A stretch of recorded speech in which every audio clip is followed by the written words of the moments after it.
10 மணிக்கு ஷார்ப்பா ஒரு 2 நிமிஷத்துக்கு முன்னாடியே மூடிட்டு பின்பக்கமா விக்கிறது அந்த கடைக்காரன் இல்ல. அந்த கிளாஸ் 25 ரூபாய்க்கு விக்கிறது, 1 ஹவருக்கு 75 ரூபான்னு ஏசி போடுறது. இல்ல இதுல இன்னொரு விஷயம் இல்ல, பப்ளிக் சொல்ற விஷயங்கள் அதுல ஒரு நல்ல விஷயம் என்னன்னா மது குடிப்பவரோட அந்த இல்ல, பப்ளிக் சொல்றது மது பிரியர்கள் அது வந்து குறையுது.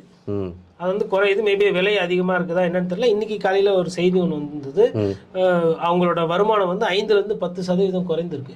நகரங்கள்ல வந்து ஒரு 10%த்துக்கும் கிராமப்புறங்கள்ல 5% குறைஞ்சிருக்கு. அதுல ஒருத்தர் கடைசியா ஒரு இந்த டாஸ்மாக்ல இருக்க ஒரு கஞ்சா போதையே சந்தேகப்படுறாரு. கஞ்சா அதிகமா பெருகுறதுனால மதுவோட விலை குறையுதா அப்படின்னு சொல்லிட்டு சந்தேகத்தை. ஆனா கஞ்சா பெருகி வருவது ஒரு பெரிய ஒரு தலைவலியா இருக்குல்ல. அதாவதுங்க என்கிட்ட நீங்க இன்னைக்கு கேட்டீங்கன்னா எனக்கு அதுக்கு ஆதாரம் கையில இல்லை. ஆனா மக்கள் பேசுறது சின்ன சின்ன பசங்க எந்த போதையில இருக்காங்கன்னு தெரியல. ஒரு சமுதாயமே நாசமா. இல்ல, ஒரு பிரின்சிபால்ட்ட நான் பேசும்போது சொன்னாங்க,